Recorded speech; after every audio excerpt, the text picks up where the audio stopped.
Why is the camera not showing? What are you talking about? The blank screen, but the video's on.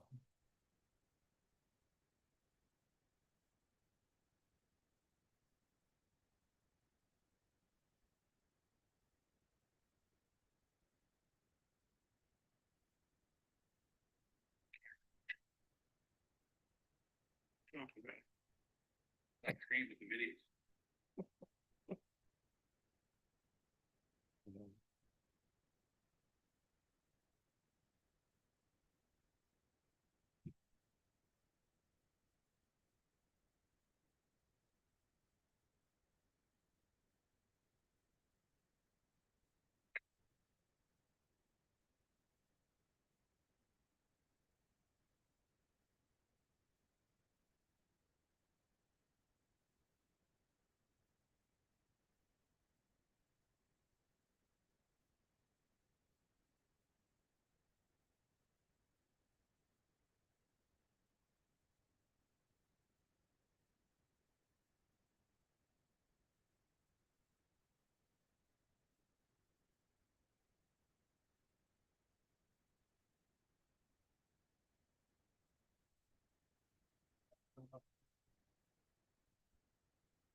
No, but I heard us talking on it. Let's put the microphones down.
Good afternoon, everyone. Public hearing pursuant to Section 268 of the New York State's County Law to receive public comment on a proposed increase and improvement to the Harriman wastewater treatment plant, Wednesday, July 23rd, 2025. It is now 2:31.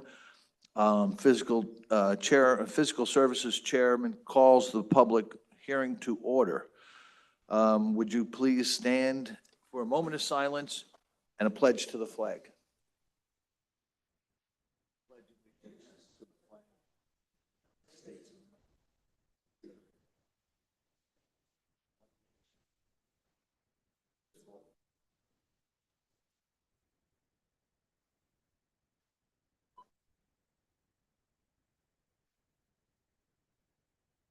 Okay, would the clerk read the notice of the public hearing, please? Public notice is hereby given that the Legislature of the County of Orange will meet at the Orange County Government Center, Legislative Chambers, 3rd floor, 255 Main Street, Goshen, New York, 10924, on the 23rd day of July, 2025, at 2:30 p.m. to hold a public hearing to receive public comment on the proposed increase and improvements to the Harriman wastewater treatment plant, consisting of longevity improvements to this facility to extend the useful life of existing facilities, equipment, and structures, and to expand the treatment capacity of this facility from 6.0 million gallons per day to 9.0 million gallons per day. Notice is further given that the county legislature has caused to be prepared and filed for inspection and explanation with the clerk of the Orange County Legislature, a detailed explanation of the proposal prepared by the Orange County Department of Public Works. Notice is further given that the following information pertains to the proposed increase in improvements and is provided pursuant to New York State's county law. The estimated cost is $185 million. The areas to be served by the proposed improvements include the Orange County Sewer District Number 1 and areas served under existing intermunicipal agreements. There are no zones of assessment in Orange County Sewer District Number 1. Hookup fees shall be assessed in accordance with existing practice. The cost of the proposed increase and improvements will be assessed on a benefit basis. The cost of the typical property, a single-family home within Orange County Sewer District Number 1 without grant funding is $1,063.26 annually. However, the cost to a single-family home within Orange County Sewer District Number 1 may be reduced to $876.86 annually if grant and low-cost financing applications are approved. The notice was published in the July 9, 2025 issues of the Hudson Valley Press, the Goshen Independent, and the Warwick Valley Dispatch.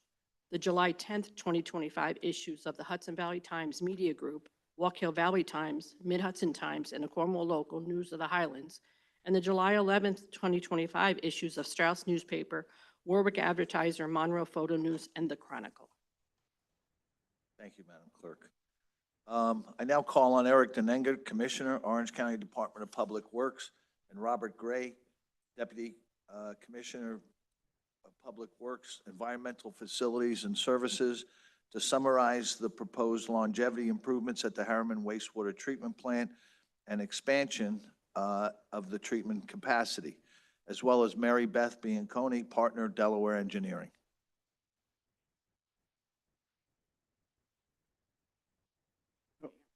Thank you, Chairman. I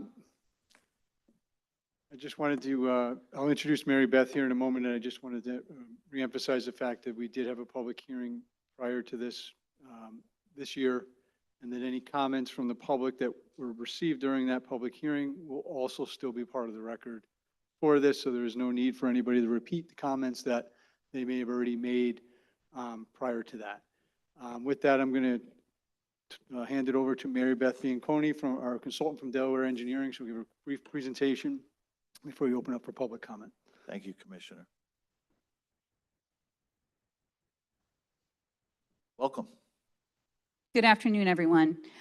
As the chair has said and Commissioner Denega has said, my name is Mary Beth Bianconi. I'm a partner with Delaware Engineering, and we are the consulting engineering firm who has been working with EF&S on this project now for a number of years.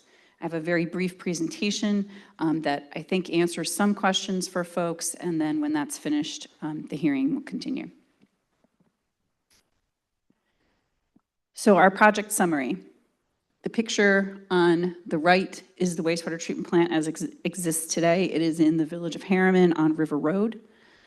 Our objectives are threefold. We are meeting regulatory requirements. We have a relatively new speedies permit that the existing facilities cannot meet the discharge standards of. We are also addressing aging infrastructure. Much of the facilities on the site were built some 40 years ago, if not more, and need to be updated. And then the final mandate that we have is to increase the capacity of the wastewater treatment plant to meet the demands of its district and service area. The new project is a 7 million gallon a day sequencing batch reactor that will be in the place of train number 1. Train number 1 is the facility you see in the center of this picture with the 4 circles and the 2 buildings on either side of it.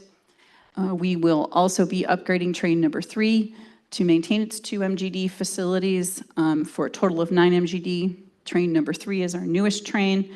It was completed construction in the mid-1990s, and it is the train at the bottom of the picture. And then we'll also be making improvements to address regulatory requirements and extend the useful life of other facilities on the site. Our preliminary cost, all in, so including engineering, legal, all of the costs associated with this project, is $185 million. I will note, we always get questions, is there another phase of this project? There is a second phase that was addressed during the environmental review of this project in 2024, and that is for work in the collection system. So there will be a similar proceeding in the future to discuss that project, its scope, location, and cost. Our status, we are currently in design. We have a design goal of 60% complete plans in September of this year, with our design complete and ready for submission for regulatory review in August of 2026, about a year from now. Thereafter, we will have bidding and construction for a period of approximately 24 months of construction. Project financing is an important part of this project. In addition to all the technical and regulatory considerations, the legislature has made it very clear to us from the very beginning that this is an expensive project. It will have an impact on our users, and we need to do everything we can from both a design perspective as well as from securing low-cost financing and grants to reduce the cost to users while still delivering a quality project that has a very long, useful life. So to that end, we've been looking at this group of financings. The top one is the Clean Water State Revolving Fund, and then related to it is something called the Bipartisan Infrastructure Law. They are functioning kind of under the same programming. Those had an application due date of May 30th of this year, and we did submit applications for those programs.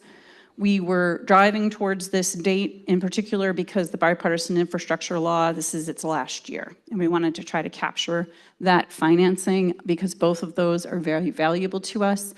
Particularly Bipartisan Infrastructure Law could be 50% grant funded at a 0% interest rate and 50% a grant of $25 million.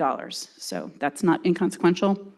The Water Quality Improvement Program grant is due next week.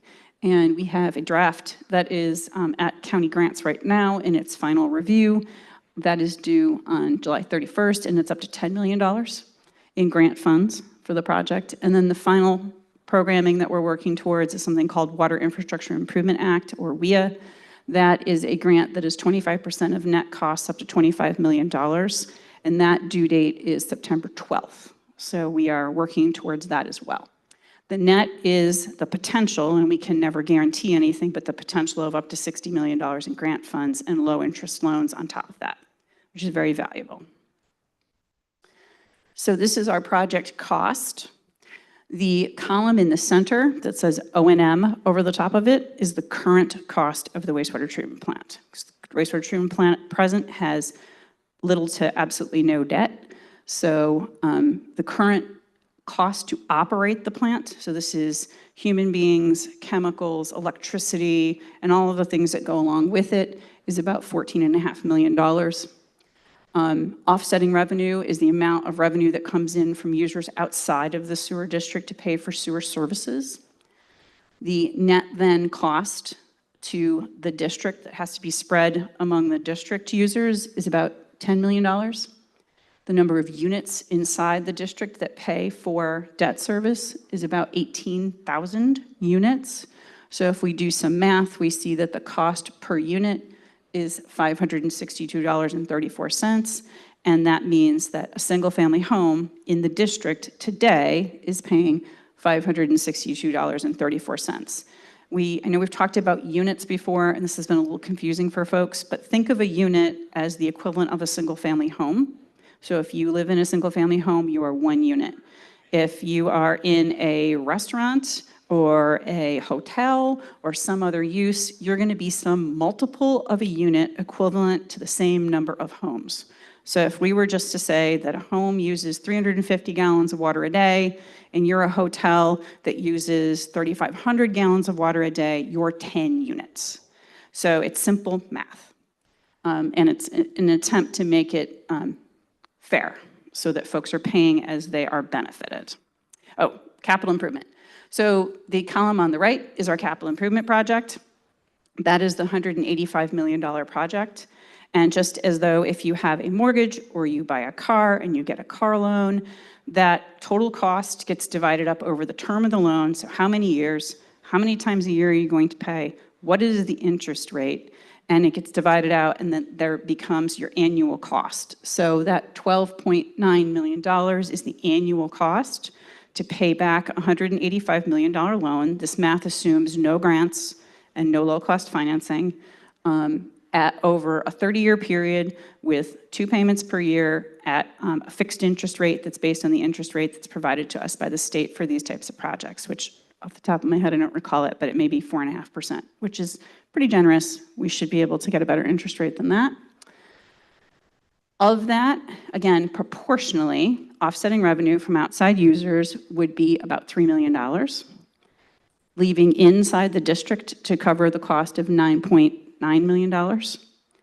Same math, except here you'll see that the units, there's actually more units in this column than in the O&M column, and that's because in the sewer district, we have properties that are not connected to the sewer, so they're not paying for sewer service, but they do have access to the sewer. Their properties are benefited by the provision of it, and they could connect and utilize it. So that difference of about 1,500 units is actually vacant properties in the sewer district that do pay for the capital portion of the project. We do a little bit of math. We come up with the cost per unit of $500.92. And again, remember, a unit is equal to a single-family home. If you are using a lot more water, you are going to be a multiple of that and pay more. And that schedule, by the way, is available on the county's website in the Orange County Sewer District folder, so you can see what it looks like. If we add $562.34 to $592, we get $1,063.26. So this is the annual cost. We're taking the existing cost of $562, and we're adding the new cost of the borrowing of $500 and getting our new $1,063.26. The other thing I should mention is that also added into the capital improvement portion of this equation, building new facilities does add some amount of new operating costs. It's not linear, so there is a small incremental increase in operating costs that's also calculated in here. So again, these are all-in costs. This is our maximum that we could imagine.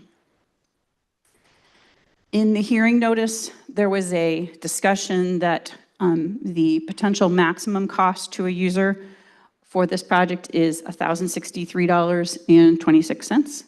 The hearing notice also said that depending on the grant and financing packages that we are able to secure, the cost could be reduced to as little as $876.86 a year. And this simply shows you a table of those potential combinations of grants and low-cost financing support that may be applied to the project if we're successful in our grant applications. And really what you see is the column that says sewer rent per unit. That's our existing cost. That's what everyone in the sewer district pays, single-family home, $562.34. It's the operating cost today. If we are able to secure some additional grant funds, and you'll see that we have a bunch of scenarios listed down the left-hand side Water Quality Improvement, Water Infrastructure Improvement Act, a combination of both, a combination of those with some other federal funding sources, that they act to reduce the amount of borrowing that we would have to still deliver the same project. And that's why at the bottom of that center column in red, it says new capital per unit. This would be a potential reduction in capital repayment per home, down from $592 to $314.52. And again, simple math, we add the operating cost to that debt service repayment, and we come up with that potential low value of $876.86. One of the other things that we do get questions about is, with everything going on in the world, and I'm talking about a lot of different funding sources, some of which are coming from the state, some of which are coming from the federal government, do we know that these funding sources are available to us? And what I can say is, we have reached out to all of these agencies. They have told us these funding sources are still available to us, and that is why we put them on the chart. I do not have a crystal ball. I cannot tell you what is going to happen in the future. I can tell you what I have been told by the agency representatives, that these are as real as they can get. So that's the best we can do. And then this is our last slide. This is our schedule, just so folks know what to expect as we go down the road here. We are in the process for project financing. We are doing our project financing applications this year, this summer. We will essentially be finished with our first initial round of application materials in September.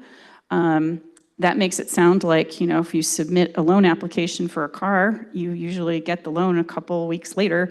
In our case, we're probably looking at about a year from now or a little bit more before we would be able to close on these financings. That's the typical process that we would expect going through this rather complex matrix of state and federal funding. From a design perspective, this slide says design is 40% complete. It is. We are looking at being about 60% complete towards the end of September. So we continue to work on our design. We have a number of permit applications already pending, and we will continue to work with our state agencies and our federal agencies on those approvals as time goes by. Final design will be completed in the late summer of 2026, August of 2026. Regulatory review, we expect, will take a number of months. This is a large and complicated project, so it will take some time for our regulatory partners to conduct their review and approve our project.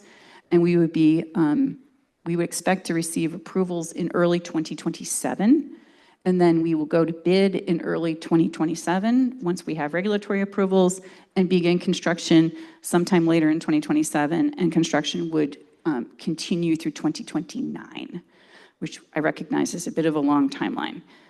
And I think that's it. I'll leave the schedule up. That concludes the presentation. Thank you, Mary Beth. At this time, anyone wishing to speak, please sign up at the desk in the back of the chamber. And when your name is called, please come up to the microphone and give your name and town for the record. There will be a 3-minute limit for all speakers. First up, we have Joyce Sloan.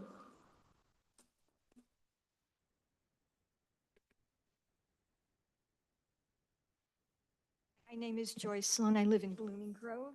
Can you just pull the microphone down a little bit more and step in? Yep. I live in Blooming Grove. Well, looking at the proposal, my idea is that the continued overdevelopment that's going on in our counties, counting on more future access to more water and sewer capacity,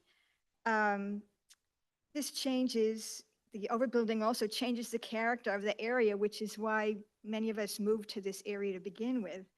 Wastewater discharge is dependent on water usage, and historically, we have a water problem. In the previous hearing, you indicated that the sewage rates would be based on a flat rate for each building or house, not on the amount of water usage for each structure. So a retired couple would pay the same for this service as a single building who has 8 people or more. A lot of the new buildings, houses that are going up, is one house with an accessory apartment, and so winds up to have a lot of people in that same structure using a lot more water. So I don't think that's equitable, and a flat rate also, there's no incentive to conserve water because you're just paying and doesn't matter how much water you're using. So I don't think it's fair to base it, the water usage that way. It doesn't help with the water problems that we have. It's just going to make it worse. And, I have a well and a septic system, but we all get the water from the same, from the same source. So if I have to re-drill a well, I have to pay for that myself. So, also, you said 60 million in potential grants, so it's part of that state funds, so that's paid by New York State taxpayers also. Also, as time goes on, things get more expensive, so I think, you have to look in the future, this is going to be more expensive than what you're, indicating. So that's all I have to say. Thank you, Ms. Joyce, Sloan. Next up, we have Bonnie Rum.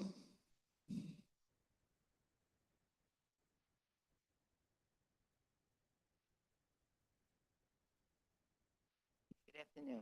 Good afternoon. Bonnie Rum, Blooming Grove. There is unrestricted building going on in our area. We all know that. Before anybody tries to say it's being anti-Semitic, being Jewish myself, this is not, the use of water has nothing to do with religion. So I want to just clear that up right away. Secondly, if you're in a municipality and the planner and the planning board permit building applications, one after the other, that are requiring municipal water and sewer, in an area that has water restrictions, that's a little, I don't know, a nice way to phrase that kind of action, but that's what's happening. In 1 month, there's a municipality that had 14 applications, all requiring municipal water and sewer, one of which, Capitol Hill, admitted that they need over 26,000 gallons a day. And to say that they will be using or charge the same amount as a retired couple that has nobody else in the house, that's not being fair and equitable.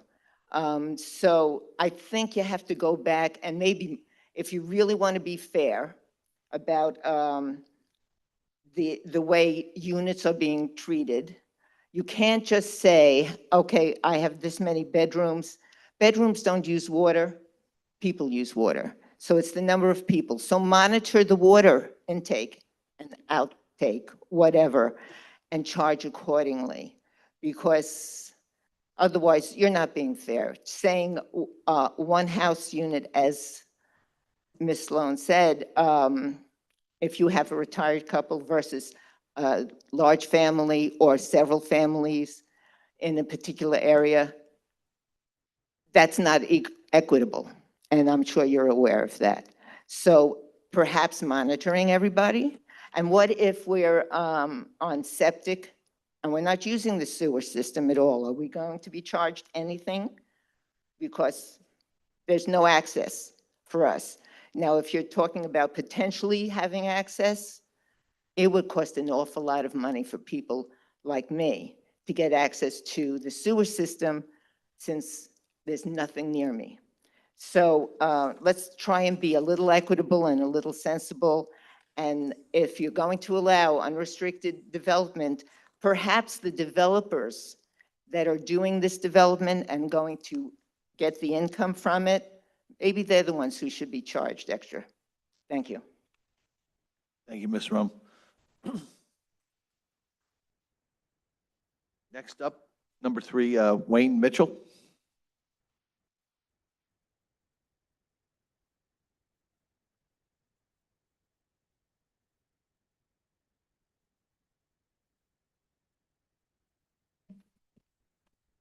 Good afternoon, Wayne Mitchell, Mayor, Village of Harriman. On behalf of the residents of the village of Harriman, we understand the extensive work put into the plans to upgrade the Harriman Sewer Treatment Plant.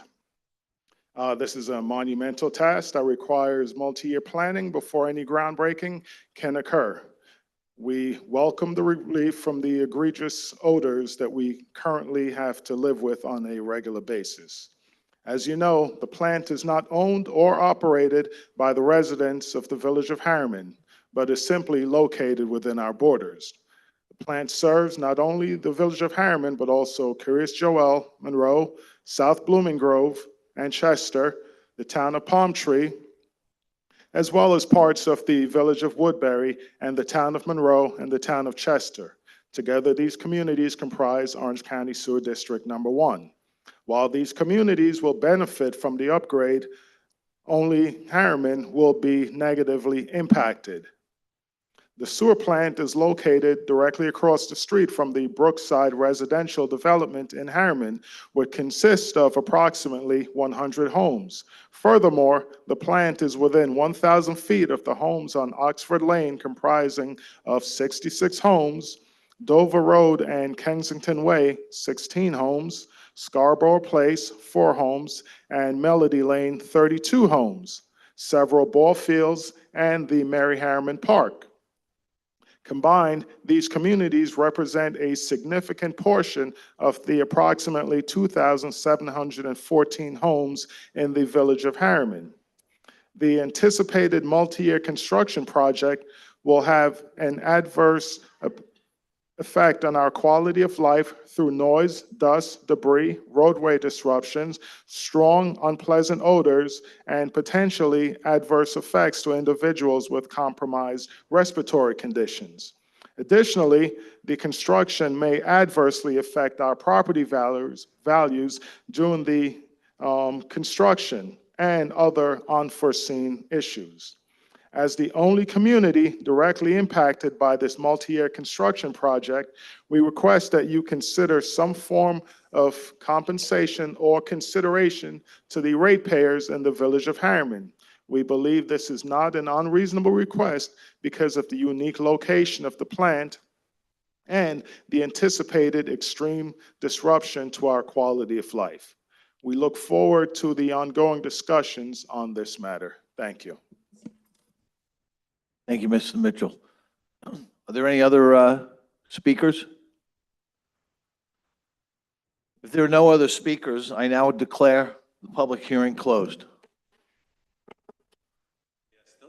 Did you sign up? Come on. Sign up here. Thank you. Only a few comments, if I may. Please state your name and location where you live. Gedalia Segadan, town of Palm Tree, village of Curious Joel. I want to thank the committee for taking this critical infrastructure seriously for the last few years. We know that you've worked hard in developing a plan. I know that the committee staff sitting here have worked very hard in coming up with a plan, going through the full seeker process, going through all the alternatives. So it's greatly appreciated. I want to make very clear that this project deals with a new state unfunded mandate, which is the new requirements in the speedies permit, which has made your current plant non-compliant to state law. And in order to bring your current plant into environmental compliance, to make your current plant upgraded in order to meet the state speedies permit that is now in effect, is a critical component of this project, and probably a third of the cost of the project that you're considering is going to go to merely bring the current Harriman plant up to the current speedies permit as designed by the DEC. This is clearly a state mandate. They have not funded this mandate. They have not given you the money for it. So that should be part of the argument when you go for state grants, to push hard on the issue that most of this grant is going to be used to bring the current Harriman plant into compliance to the new speedies permit requirements as currently outlined. The other point worth mentioning is this plant has not received improvements, which is called longevity improvements, so it's falling apart. Even if you don't add any additional capacity to the current plant, you're going to have to invest millions of dollars to make sure that the current plant continues to serve the Orange County community in the future. Those are the two very critical, important items. Even without any additional capacity, even without any growth, the speedies permit compliant and the longevity improvements are critical. Now, on the growth, which is probably a third of the total cost of the overall project, that portion will be paid by the new additional users of the plant. So the vast majority of the cost should be borne by the residents that are going to be living in those apartments. And the Village of Kirjol is here offering, working with the county to make sure that the cost component of additional capacity is borne by the people that are going to be added to the total district.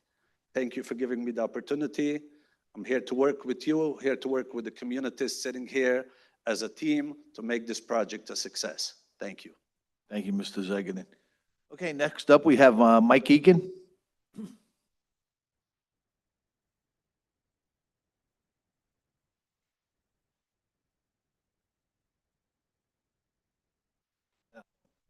Mike Egan from Monroe. A couple of really just questions for you. Hello, Michael. Maybe you can answer them after I sit down. Sure. Maybe I just have a few questions. Maybe you can answer them after I sit down. You mentioned that the money from the government program, the bipartisan program, this is the last year of it. That was stated. I'm curious, is that the last year of it because that's the way that program was originally set up? Or is that because the current president's administration is terminating it? So that's question one. Two, mentioned that there's a second project. It wasn't described, but there's another thing to come on later. I'm curious as to what is it? Why is it needed? And how much will it cost per user? And the last is kind of getting at something that Mr. Zeganin just referenced. So the way I read the slide was that the capital cost is being allocated per user, which is referred to as an average single-family home. So that would mean the current users are paying the same as new users, right? But then what I just heard, though, from Mr. Zeganin was something different. So what is exactly the formula where you're allocating the capital? The way I read it, the average single-family homes bill was going to double. $500 in operating costs, $500 in new capital costs. I'd like to know whether that's accurate. And if so, this is not what I do, so I haven't thought about this, but it seems unfair to me that, you know, it's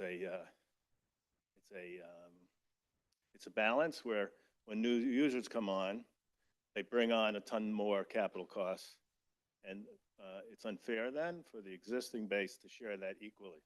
And have you ever considered, if that's the case, maybe I read that wrong, and if that's the case, have you considered something different? And if so, what is it? Thank you. Thank you, Mr. Egan. All the comments will be addressed in the final document on the hearings. Next up, we have Maria May, please.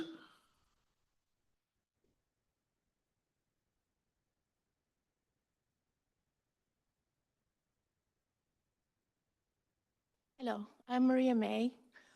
So one question that perhaps you will address in subsequent hearings about this is what kind of measures are you putting into place so that we don't find our residents here in the same place that we're now with overcapacity and not being able to, having to spend, a significant amount of money?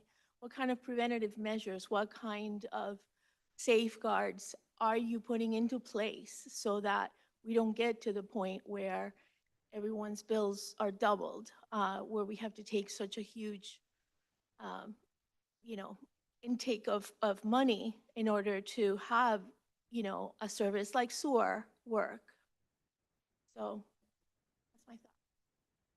Thank you. Thank you, Ms. May. Are there any other speakers that want to still sign up? Not seeing any more speakers, I now declare public hearing closed. Thank you, everyone, for attending.